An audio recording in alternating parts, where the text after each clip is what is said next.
Romans 15, chapters 5 through 9 in the North American Standard Bible read, "Now may the God who gives perseverance and encouragement grant you to be of the same mind with one another, according to Christ Jesus, so that one purpose and one voice you may glorify the God and Father of our Lord Jesus Christ. Therefore, accept one another, just as Christ has also accepted us for the glory of God. For I say that Christ has become a servant to the circumcision in behalf of the truth of God, to confirm the promises given to the fathers, and for the Gentiles to glorify God for his mercy." Here, St. Paul is writing to the church at Rome, encouraging them to be witnesses to God through their love of one another. He states one goal is to worship God in one voice together, then he commands the church to accept one another.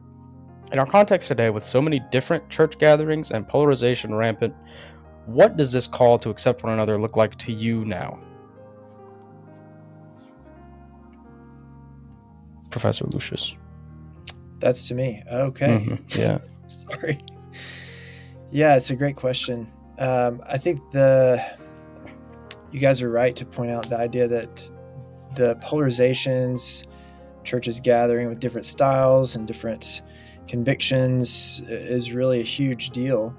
What is this called accept one another look like now in this context today?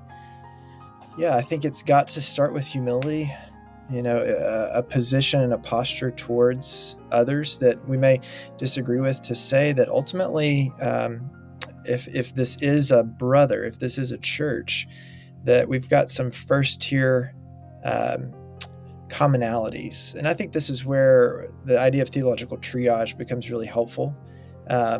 There's certain issues that we don't have to agree on, and that's okay. But we've got to remember that there are a lot of things that we do agree on. And sometimes those things that we disagree on become elevated in our minds. We neglect the fact that we believe in the Lord Jesus Christ, who was born of a virgin and offered himself for us. We forget that we're in agreement on these larger issues. And so I think that's another part of the answer to this question, not only a posture of humility, but a mindfulness of the theological concepts that we are in agreement with, that really make us the church, those fundamental core doctrines that the church has believed for thousands of years. Yeah, amen. Gotta love when someone brings up the three tiers in the intro. That's great. Hey, everybody. Welcome to your favorite church unity podcast on possibly your second favorite church podcast network. I don't know. Could be, could not be. One thing I do know, and this is just a fun fact for everybody, the word legend was actually invented in response. Some people think it was always just, had to do with like mythology and myths. No. The word legend was actually invented when Tiberius 1 was first created. And it was just a word invented to describe my co-host today, TJ, Tiberius 1 Blackwell. How's it going? Great, thanks. Yeah. An equal legendary guest we have today, Professor Andrew Lucius. We know him thanks to Dr. Peter Beck, who's been on just a couple weeks ago. Professor Andrew is the professor of worship at Charleston Southern University. Welcome to the show.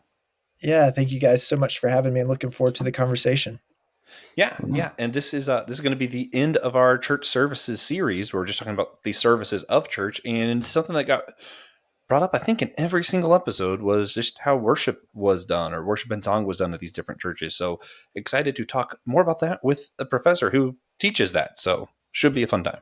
Yeah, absolutely. And we wanted to remind you guys, check out the convention website in the description below. You got about 3 weeks, a little less. So check it out. Come visit, hang out with us and your other favorite podcasters. We are to play games, enjoy some clean comedy, a little multicultural worship, and thanks to some generous donations and major changes in our plans, the event will now be a pay-what-you-want event for online or in-person attendees. Yeah. We also would like to announce that AMP, our podcast network, and As Our Ministries podcast, has officially launched, and we are a part of it.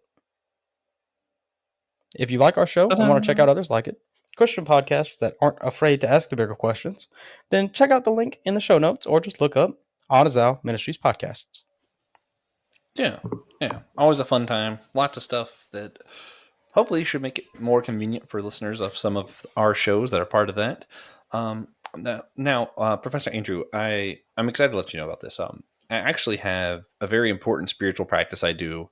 It's the one clear, definitive way that all Christians can be unified, and it's just by Okay. practicing silliness.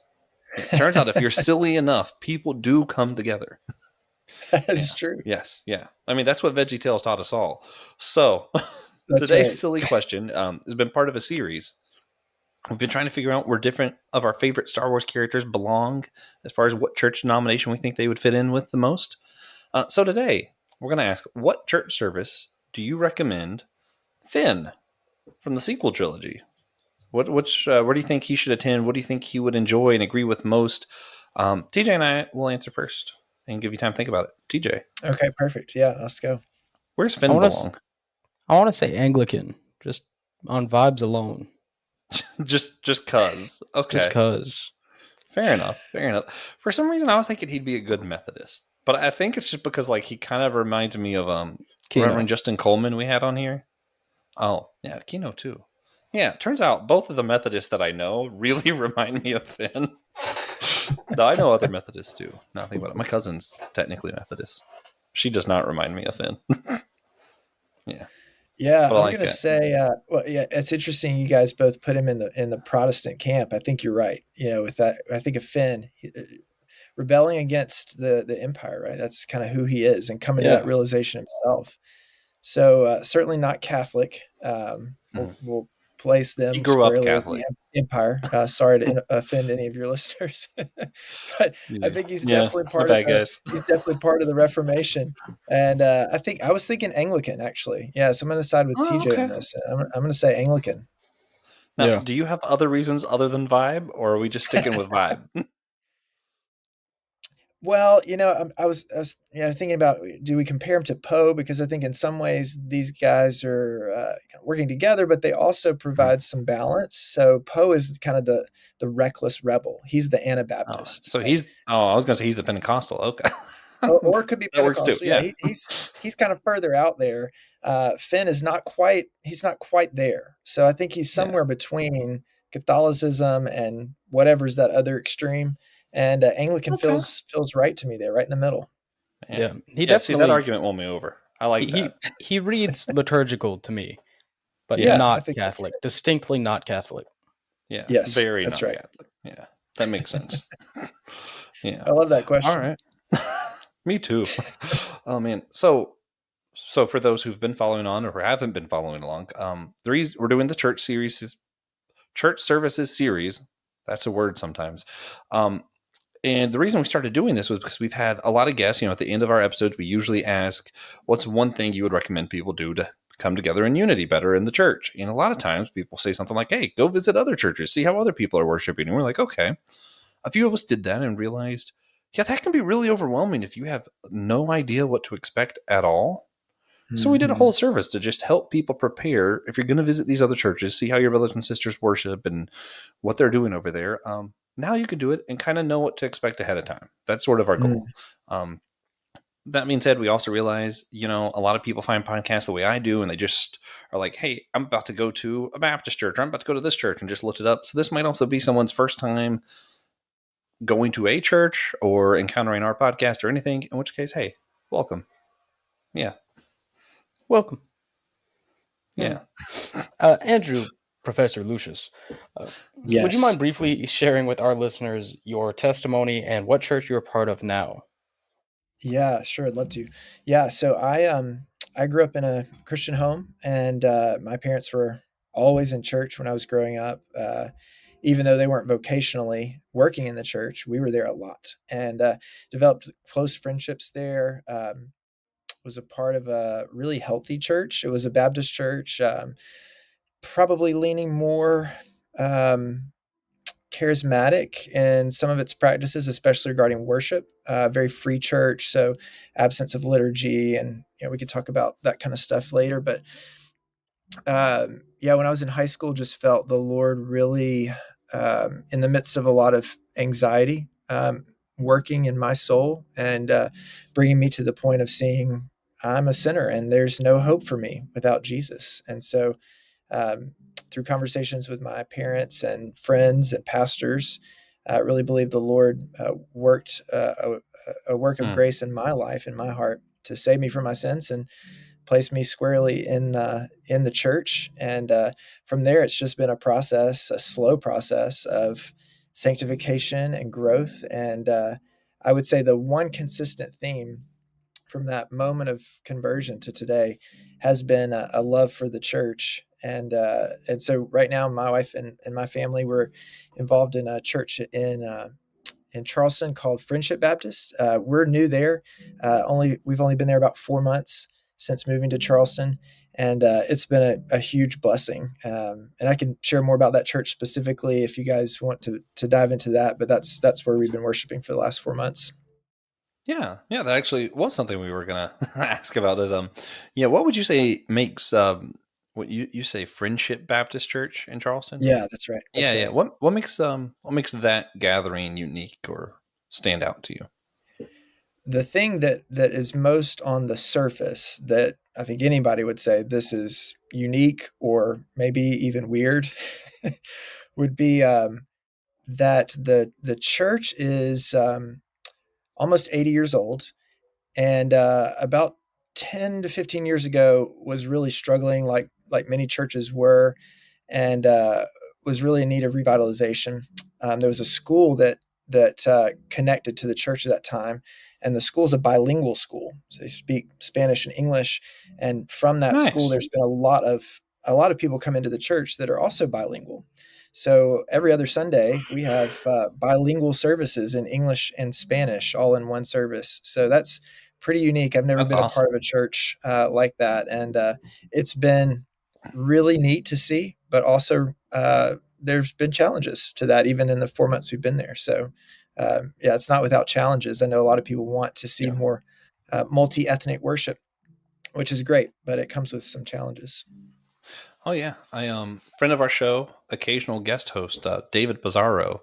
Actually, I've been learning a lot from him about different technologies that have been Mm. invented for like churches and different things, specifically to do bilingual services, so that they could Oh, do like interesting. both languages at once. And I'm like, that's pretty interesting. Yeah, not Yeah, that is something I had interesting. heard of before he talked about it. Maybe he'll come on and talk more about it sometime. But it was pretty cool. That's Yeah, cool. maybe so. That'd be awesome. Yeah. So, one of the biggest differences outside of the liturgy from church to church that we've discovered is in how churches conduct their worship in song portion of their services. Some liturgical churches spread out hymns throughout the service. Some non denominational services have modern music in the beginning of their service that could last the whole time. And some do a mix of a couple hymns and a couple modern worship songs before the sermon. When you teach your classes on worship, is it ever difficult to find a starting point when so many people have so many different ideas about what worship is going into it? Yes. Yeah, Good answer. absolutely. Next All right. question. Great show. Yeah. Next question. No, it's yeah, it's really challenging. And coming out of the church, so I served in ministry for the last 10 years.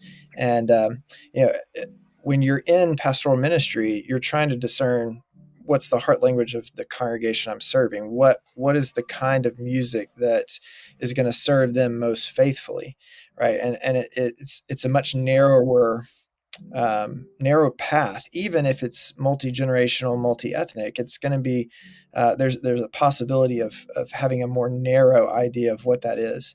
But when you move into academics and you're getting students from really all over the country, and you only have them for 4 years, not only is it difficult to figure out where to start, it's a constant challenge to determine where are the students at, where do I need to take them, where's the church at, how do I prepare them for that, how do I prepare them for many different types of churches as far as song selections go.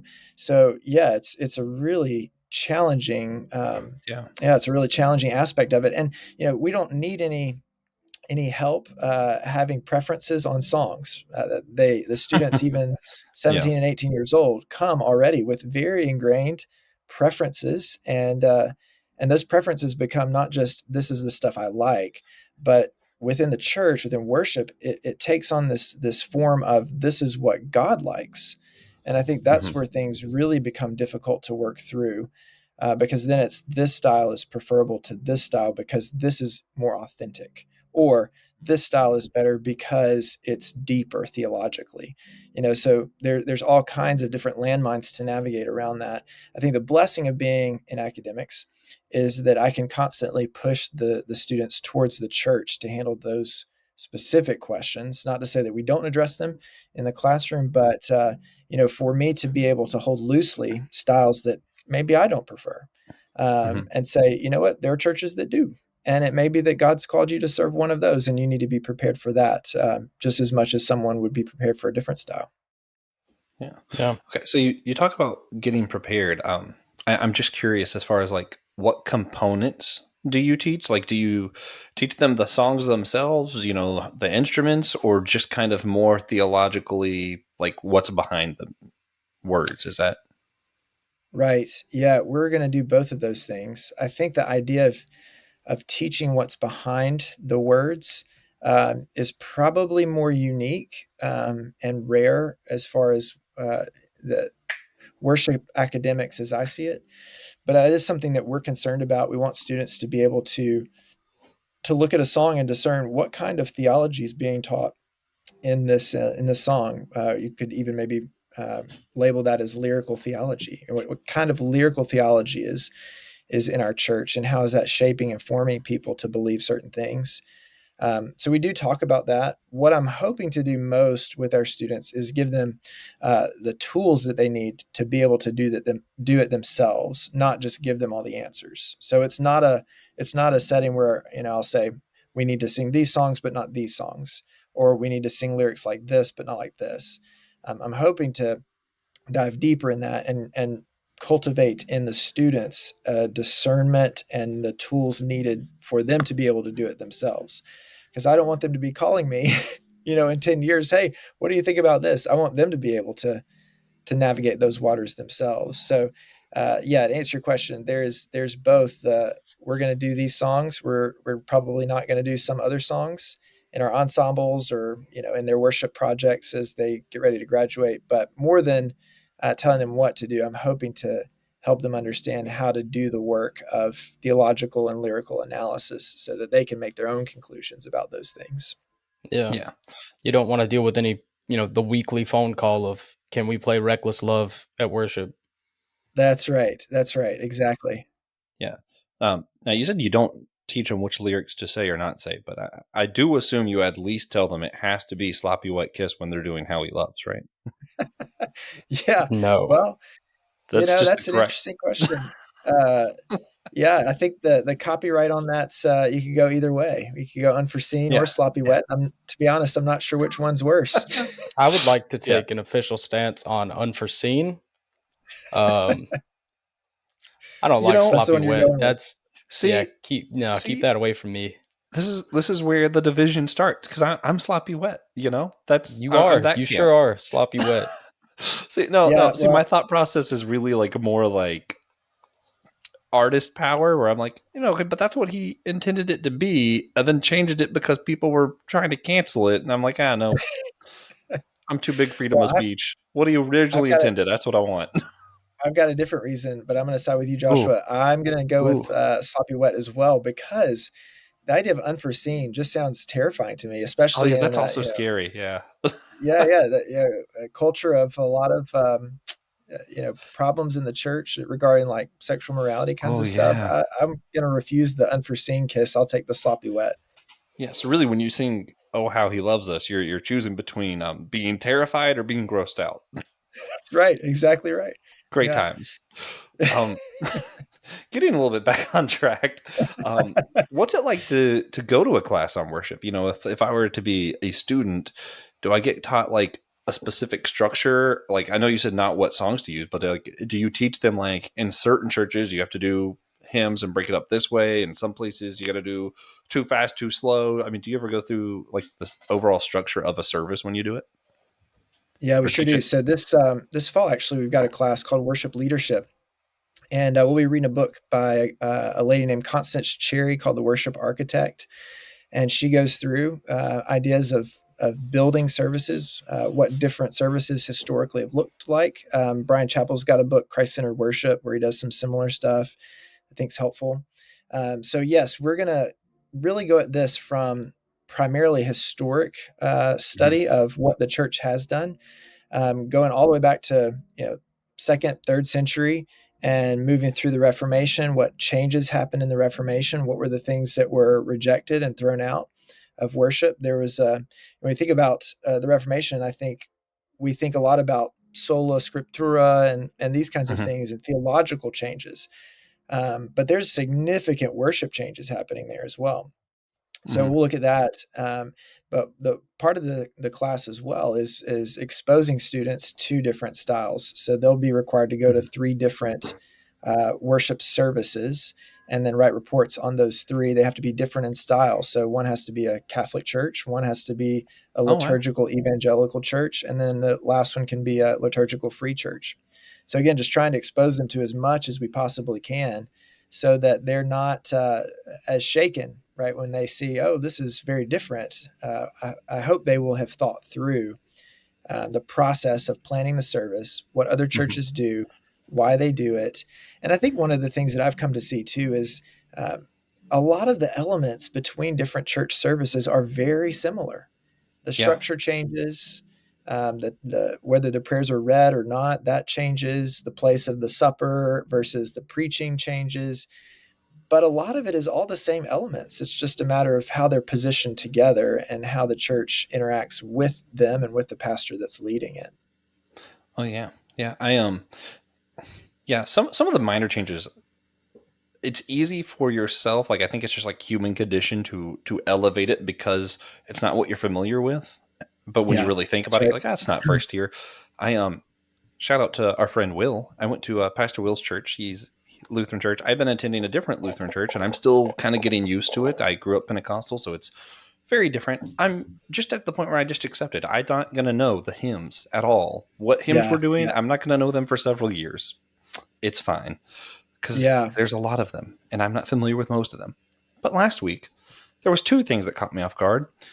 When they did the Apostles' Creed, instead of he descended into hell, he descended into death is what they said. And I said the wrong word. And it's always awkward when everybody's saying the same thing. And you're like, oops. Yeah, I was right, by the way, but oops. And then the other one was they did the Holy, Holy, Holy, the hymn, the Holy, Holy. Yeah, and I got so excited. I was like, it's a hymn I know. Yeah, the words are different, though. So I didn't know it.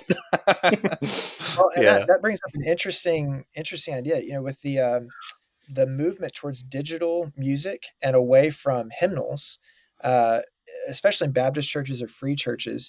You could go to a church that's almost exactly the same in its liturgical structure, but find very different music sung. Oh, yeah. And I think that's only going to become more common as we move forward into a digital age that's kind of post-hymnal. Oh, yeah. Yeah. I did want to ask, though, because some of the more liturgical churches, they do like the hymn spread out like that, whereas a lot of your other churches just do the worship songs in the beginning. Do you have a preference on that? Like, as far as like breaking the music up, not like necessarily what type, but do you like it broke up better or do you like it in the front better? I'm going to avoid your question by answering it a different way. That. I don't know that I have a strong preference on, do we put all the songs up front and then the preaching or spread it out? I think what I want to see is a service that feels like one element flows into the next. Yeah. So what I would want to avoid is, the first 30 minutes is the music guy and that's like his show. And then the preacher comes out and does his thing. And then the music guy comes out for the final song and nothing really seems to fit together. I think the ideal service would be one that's been thoughtfully organized in a way that one element flows into the next. I think there's some significance of how the church has worshiped for thousands of years that we need to at least consider. And as a part of that, things like confession and assurance of pardon, I think should be at least part of our services in some ways, which might break up that first section of music a little bit. But I think generally what I would want to see more than, musical preferences is a flow to the service that makes it feel like one consistent kind of event and not broken up into multiple events within 1 hour and a half time slot. Yeah. Yeah. Did you is there a theological reason behind your desire to have it flow, or is it just kind of like because just me as someone who's sitting there, I'm like, it would just be nicer if it flowed. Yes, right. Yeah, I think there are some theological reasons. One of the passages that shaped my philosophy of worship more than any other is 1 Corinthians 14:26. And this is, of course, coming at the end of Paul's section on thinking about the church's worship at the church at Corinth, right? So worship should be orderly. 1 Corinthians 13 is about love. That's not for your wedding day. That's for the church. This is how the church should be loving one another. Amen. He talks about spiritual gifts and speaking in tongues. The end of all of that, kind of the capstone verse of all of that, he says, let everything be done for the building up. And so I think that really should frame the service itself. And I think it builds up the church. I think we're more faithful in building up the church when we have a very thoughtful approach to our worship service that's organized in a way that makes it seem cooperative and focused on the message of the gospel. Mm-hmm. Yeah. It's I like that. Personally, I think churches kind of need to backtrack just a little bit, like 6-7 years. Hymnals just need to be replaced with nooks with the hymnal on it, and that's it. There you go. It's almost modern. It's doing their best. You still get the words. You can still pretend you know how to read music. That's right. That's one part I never understood. I can tell what this means. Why is this here for everyone else? Yeah. So at the Lutheran churches, everyone I've been to so far, DJ, they give out the handbook. I can't think of the word right now. Brochure? It's not called a flyer. Pamphlet? Yeah, sure. Bulletin? Yeah, the pamphlet. And it has the entire thing laid out and all the words to everything. So you could just read it and you're good. But it does have the music signs on there. And I've, when I visit my grandparents, I've seen that, but I've never actually seen that in a church like that I went to. So I'm like, okay, these are here. And that was another thing threw me off at Will's church. Every time I have seen that, we always skip line 3 for some reason. Oh, yeah. So I just immediately skipped line 3 when I was reading the songs, and they don't do that. Yeah. You got. Yeah, I sure did. So, Andrew, do you have like a number one piece of advice for somebody who's trying to decide on the structure of a worship service?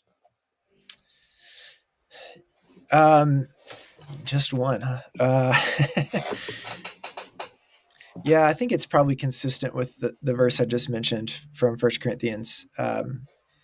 Let the worship service be for the church and not for you. And I think there's a real subtle temptation for the worship service planner or the lead pastor, or preaching pastor, or the worship leader to pick and arrange certain things so that they can do something they enjoy, which is not inherently wrong, but I think it may miss the more valuable perspective. And I think it's also important to say here that Paul's exhortation in 1 Corinthians is that everything be done for the building up of the church. So the worship service should be focused on the local church, those in membership, in some ways to the exclusion of outsiders that would be coming in that are not believers. Their exposure to the preaching of God's word and the church enjoying God together is what's meant to lead them to repentance, not necessarily entertainment that then in some way prepares them to receive the gospel. I heard somebody say once, what you win them with, you win them to. And I think that's what Willow Creek found in their worship practices of a more seeker-sensitive church model, is that in the end of the day, we've got a lot of people that have become members of our church, profess Jesus, but they know nothing about him. And so I think that's a danger we've got to avoid. So I would say, number one piece of advice, plan your worship service for the church. And how would you say worship leaders can know when they're doing it for the other reasons that you mentioned, and how do they avoid that better? Right. Yeah. Well, I think it assumes that you know the church, right? So I think this speaks to the value of longevity in ministry. Those that have been at a church for 5 to 7 years are doing this better than those that have only been there 1 year. Those that have been there for 30 or 40 years are doing it best, probably. It's a general statement, but I think that should be the case. So I think that's one thing. The worship leader, worship planner needs to know the people. So spending time with them, knowing what they're dealing with, knowing what songs minister most to them, knowing what moments in the service, are going to impact them the most.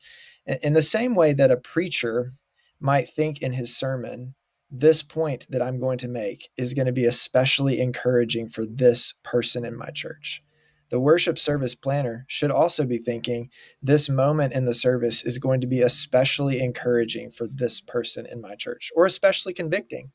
And to be honest with you guys, I think that's probably the thing I miss most about ministry, now moving into academics, is being able to look out over a congregation and know what they're struggling with, know what the sorrows are, and then to be able to sing songs and to have elements of the service that are really meant to encourage them. So that would be a positive way, right? To try to move in that direction. I think the questions to ask for a worship leader to discern if they've moved into an area that maybe isn't helpful would be, why, or maybe ask this first: what kinds of songs are we choosing, and are they congregationally friendly? And there's a lot of things that we could unpack about that. How many times do we have moments in our service where the congregation isn't participating? I think that's a huge question. And there's probably others as well that we could come up with that would be more diagnostic of, are we really moving towards the people, or are we moving towards performance or those outside the church? Because really the idea of liturgy isn't order of worship. Liturgy literally is the work of the people. And so our liturgies should not just be worship service orders. They should be worship service orders that are focused on giving the church, giving the people of God work to do in worship. Yeah. All right. So do you have like one good piece of advice for anyone who wants to visit a new church where they might do worship differently? Yeah. The first thing I would say is that it's a really brave thing to go into a church you don't know. And I think that's something we easily forget if we've been at a church a long time. Maybe just, one Sunday, take a little adventure out to a church you've never been to. It can be terrifying, right? Because there's all these questions that we're asking. Is someone going to come up to me and ask me a question that I'm not going to know the answer to? Is it going to be awkward? Am I going to be uncomfortable? Am I not going to know what's going on the whole time? So there's a lot of things in it. So that's the first thing I would say is, if you're looking for a church, or you're feeling that maybe the Holy Spirit's leading you to a new place of worship, that's a really brave choice. And to follow Jesus in that is commendable. As far as practical advice, though, I think one of the things that is helpful anytime we have something new, whether it be a new job or in this case a new church, is to observe and learn, to leave our mouths closed and just watch. And so I think that would be my first and maybe biggest piece of advice would be, go into the church and sit in the back and watch. And don't feel guilty about that. Just watch how this church worships the Lord and be encouraged by it. Be open-minded to it. None of us have gotten worship perfectly. The New Testament is, as far as worship practice is concerned, is pretty open. And so there's a lot of flexibility within that. So with an open mind, go and watch, and maybe even ask the question, where do I see God moving in this congregation? And just give it time. Just give it time. But I think it's helpful for us to be exposed to different styles that we aren't accustomed to. Yeah, I think it's awesome. You have students check out Catholic Church even as part of that whole exercise. Yeah. Yeah. So you mentioned that when they're picking their worship songs, that part of it should be, how is this impacting this person in my church and that kind of thing. Um, is there ever a moment where, when you're thinking of times in the service as a worship leader, that you're like, this song's really going to bring the church together? Is that ever really a focus of worship music? Yeah, I think so. Yeah, I mean, I can speak from my experience, which is only 10 years, so fairly limited. But I do think, well, the church I was in was when I came was very multi generational. So we had people that were almost 100, and we had children, infants that were Yeah. 6 months old. So trying to figure out, how do you create a service of worship where such a huge age demographic is going to be served? That's a big question. And I think you have to come at it first by saying, when we're not singing the thing that you want, or when we're not doing the thing that you want, this is a great opportunity for you to defer to your brother or sister who does want this aspect. Mm-hmm. There are unique moments, though, where you're able to bring both together. And I'm really thankful, honestly, for the modern hymn writing that's happening today.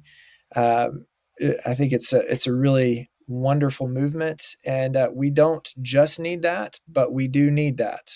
Mm-hmm. So I had a senior adult after we introduced Matt Merker's arrangement of "He Will Hold Me Fast," one of the new hymns coming out of Getty Music right now. Mm-hmm. They came up to me, and probably at that time they were late 80s, and they said, "I love that song. I want you to do it at my funeral." I'm like, okay, that's morbid, Oh, but wow. sure.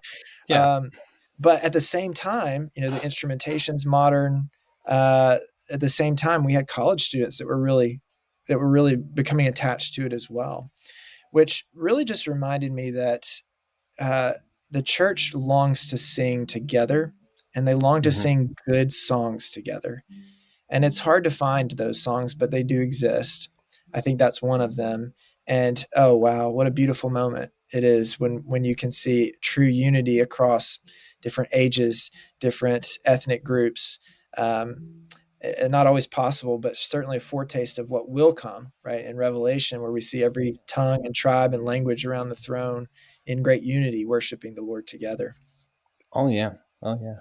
I This is only tangentially related, but Jimmy Edom teased that there might be a volume 2 to his hymn session album. And I'm Okay. really excited about that. It was Yeah. just Awesome. today he posted on his Facebook, and I was like, do it. I love it. I love it. Yeah, we're actually at the convention. We're dropping the whole church hymn session. So It's just TJ playing the didgeridoo to different hymns. yeah, Yeah, it's fine though. I think you'll find a large market for that. huge, I hope massive. so. The Aboriginal demographic is all ours. There you go. So outside of the actual church service stuff, we did have a couple other questions. Yeah. What do you think of the more current worship music that's being made? And do you have any favorites? Yeah. I think it's helpful. I think we need to be able to express to God our love for Him, our affection for Him, the theology we believe, in multiple styles and with multiple tools of expression. And so modern songwriters are really giving us vehicles for that. I think there is wisdom to say that there's some songs that are more congregationally appropriate, and other songs that I'm going to jam out on 5 days a week. And I love it, but I'm Yeah. probably not going to sing it in church. That's okay. We need those songs too. And I won't give you any examples of ones I'm thinking of right now, but I do think there are some really helpful songwriters that are writing in a more contemporary style as well. I think there has always also been errant theology in hymns and in contemporary music, and I think that's the case today as well. So we have to be careful with what we are listening to and what we expose our churches to. again, that gets back to just the thoughtfulness and intentionality with the lyrical theology side of it. But no, I'm encouraged by really the amount of songs that are being written today. And I think one of the things we've got to do better at is song curation. I don't know if you guys saw the article that came out a few weeks ago that was looking at CCLI's top 25 and really was revealing to say that there's really only about 4 or 5 groups that are writing top 25 CCLI songs. I think that's probably not a good thing.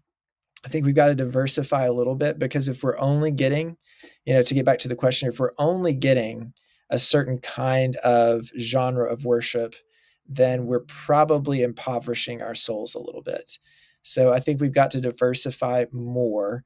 I think we need songs that help us express our love and affection, but we also need songs that are going to help us die well. And so we've got to get a bigger theology in our contemporary music movement right now. And I think it's happening. It's just going to take some time. Does that answer your question? I can't remember what the question was. Yeah. But do you have a favorite contemporary song? Oh, favorite contemporary song. That's a good question. It was just like an extra question we tagged on. Yeah, that's a good question. Listen to Thousand Foot Crutch's new album. I was gonna say it's okay if he says TJ's rendition on the didgeridoo. Yeah, the didgeridoo. Oh man. Yeah, the didgeridoo hymn sessionals, the whole thing. Oh, you know what? There's one by Tomlin that's newer that I was just listening to the other day, and I thought, man, this is a good song, but now I can't remember the name of it. That's always I do that all the time. Yeah, it's a Tomlin song. They're all the same. They're all the same. Maybe is it easier to say? Do you have a favorite old hymnal that's like really your jam? An old hymnal, yeah, or an old hymn, or a hymn. Oh, there's a difference between a hymnal and a hymn. A hymnal is the book. Oh, yeah. Right. Okay, I thought that was just short for hymnal. Mm-mm. Man, that's just one of those like blind. Okay. I do have something I'm going to show you guys in a second with hymnals, but no, favorite hymn is probably going to be, oh man, yeah. All right, this is a little obscure, but it's one I really enjoyed right now. It's called "God Moves in a Mysterious Way" by William Cooper. And yeah, it's really good. It's really good. Maybe a second honorable mention would be "Dear Refuge of My Weary Soul" by Anne Steele, the OG Baptist hymn writer. So for those of you that don't know, go look up Anne Steele. Yeah, good All right, stuff. can I show you a hymnal real quick? Because this is awesome. Yes. This is awesome and fun. All right, hang on. Hey TJ, while he's doing that, do you have a favorite hymn? No. Well, no favorite hymns. I do. Prayer Bells of Heaven. Church. But it has to be like an old Southern Pentecostal lady singing it, like who's really going to get it. But then, yeah, Prayer Bells of Heaven. And if you could do that on the didgeridoo, that'd be great. Okay. Maybe you could use the bell also. So I wanted a Methodist hymnal, so I ordered cool one. Looking. Yeah, that's ordered really one cool off of eBay. So I didn't know this at the time, but you guys, are y'all familiar with like Calvinistic theology and tulip and all that? A little. Yeah. We've done at least one episode on that. Okay. So, Wesleyans were more or less the opposite of all those things. Yeah. Arminian. Not Calvinistic. Yeah. Yes, exactly. So if you open it up, it's got this, the hymnals presented to, I don't know if you can see it, and it's presented to Tulip Street Church. That's funny. And I just think that's awesome. That's perfect. That couldn't be a more perfect thing. I know, it just felt good. Yeah. Felt appropriate. Yeah. Sorry for the digression, but I had to show you that. That's the best example of church unity ever. That's right.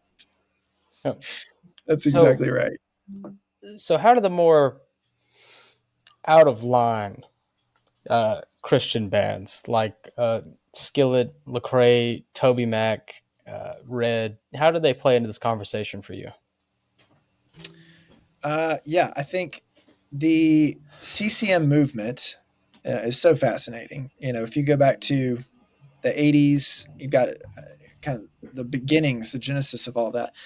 And I'll never forget, my first CD was Stephen Curtis Chapman, The Great Adventure. You guys probably Oh, that's a good one.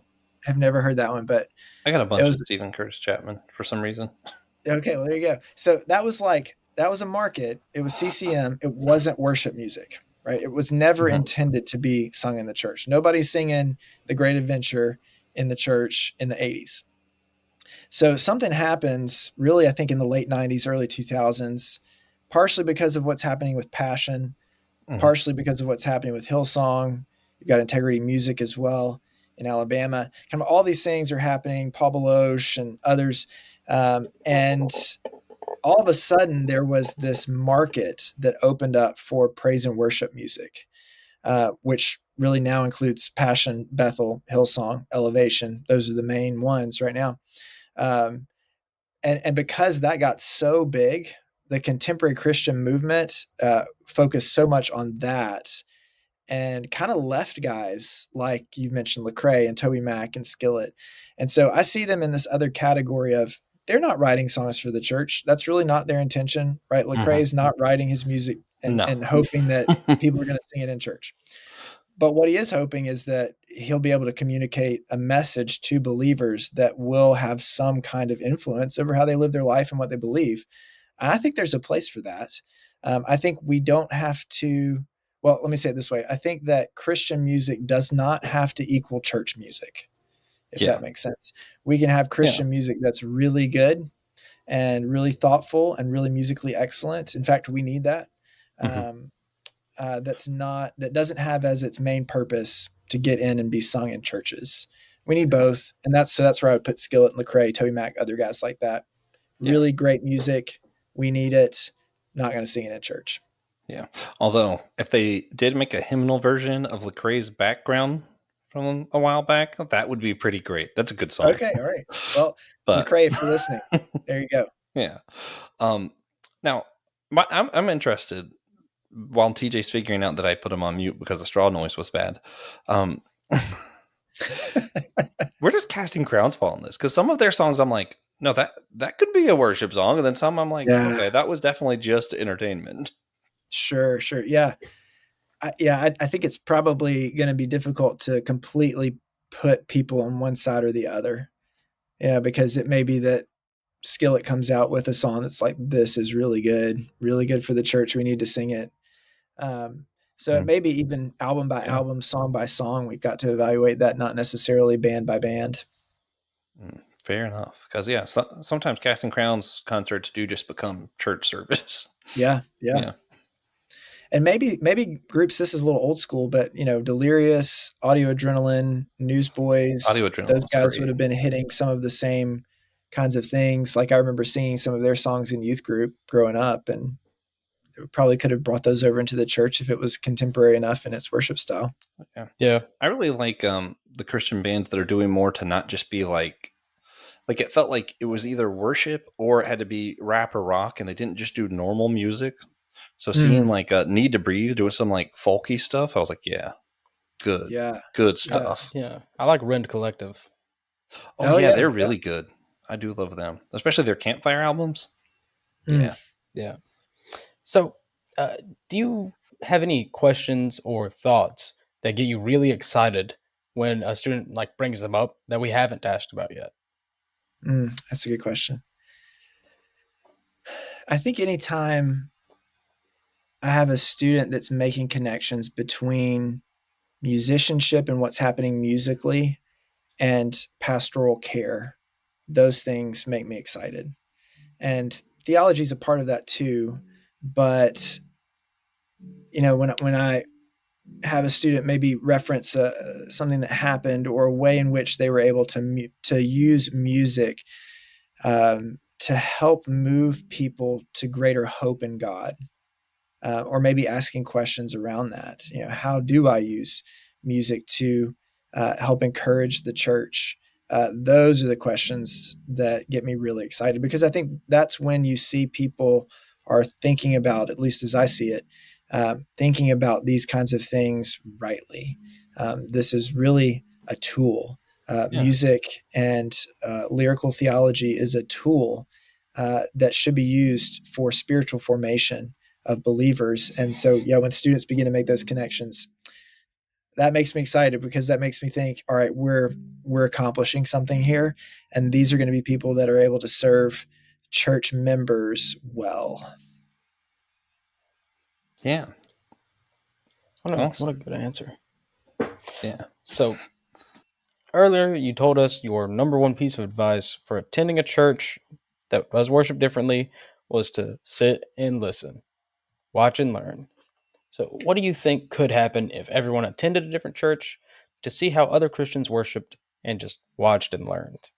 Yes, it needs to happen. That needs to happen. Yeah, because I think sometimes the perception is we've got the right way to do it and everybody else is wrong. That's right. And yeah.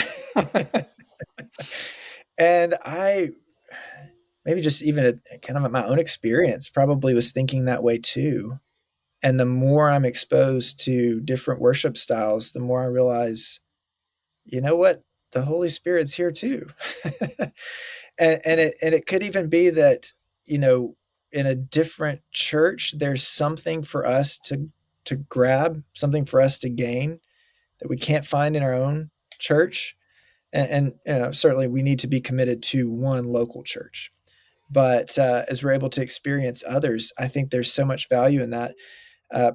Top shelf would be a growing towards greater humility and charity towards other believers. I appreciate you guys and how that's such a focus of what you're trying to do. And even related to that, you know, the ultimate sin of the early church wasn't sexual morality. It was being divisive. You know, it was schismatics. That's what the church hated. Augustine talked very critically about schismatics, and we've lost that post Protestant Reformation. The idea of the church is one, and so yeah, I think what would we gain? We would gain greater humility. We would gain greater unity. I think we would gain greater understanding of diversity in worship. So I really don't see any reason not to encourage people to, on occasion, attend other churches. And it could be there's, opportunities around holiday seasons to do that. My wife and kids and I went down to an Anglican church for a Good Friday service a couple weeks ago. It was amazing. I was so encouraged. I'm not going to join the church. I've got a church and I'm committed to that. But man, it was so encouraging. Yeah. Now, did you see Finn from the Star Wars sequel trilogy? No, I didn't. And in fact, we were ushered to the very front row. So I didn't follow my own advice. And maybe that's coming out of that experience even. Yeah, I did not see Finn there, but maybe he was in the balcony singing in the choir. Yeah, must have been. Yeah. So before we wrap up, we like to do a segment called our God Moment. And we just bring up a moment recently in our lives, whether it be a blessing, challenge, moment of worship, where we saw God in our lives. And I always make Josh go first to give myself and our esteemed guest as much time as we need to think about, our past week or 2 or 3 or, however long. So, Joshua, do you have a God moment for us this week? Yeah. I in a weird way, is planning on going to a concert, Judah and the Lion. So not a Christian song concert, but not like a not Christian concert. But they actually had to cancel because of weather. So it kind of stunk.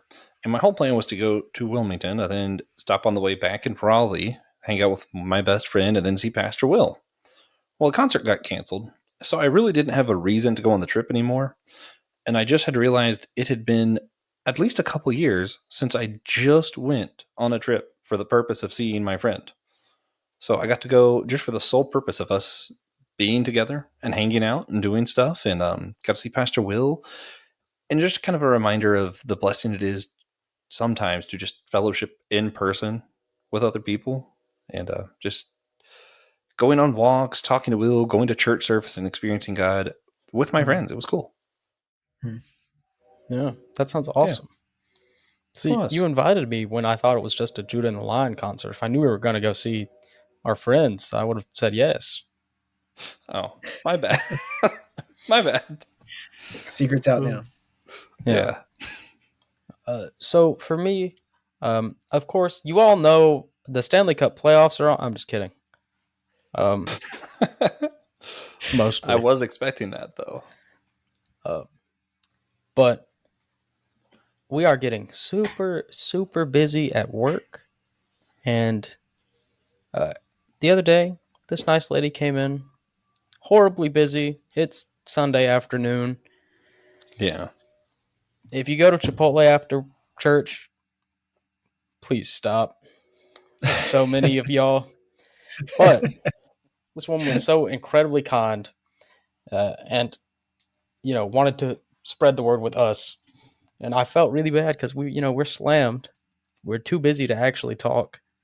But the fact that someone is out there trying to spread the word, even as they're getting lunch, is really nice to see.